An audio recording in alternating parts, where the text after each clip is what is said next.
В селе Кунеп Сысольского района планируют производить древесные ориентированно стружечные плиты. Местное предприятие «Промтехинвест» посетил глава Коми. Владимир Уйба осмотрел производственные цеха, которые были введены в рамках инвестпроекта еще в конце 2019 года.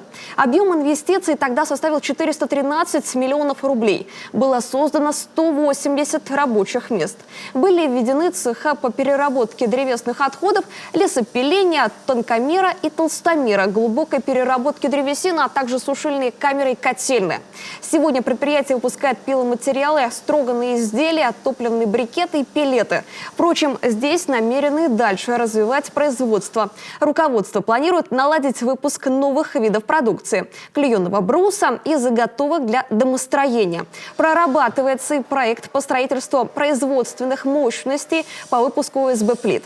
Его реализация позволит перерабатывать по безотходной технологии все 100% заготавливаемой древесины, включая низкосортную балансовую древесину, переизбыток которой сегодня наблюдается на территории всей Коми.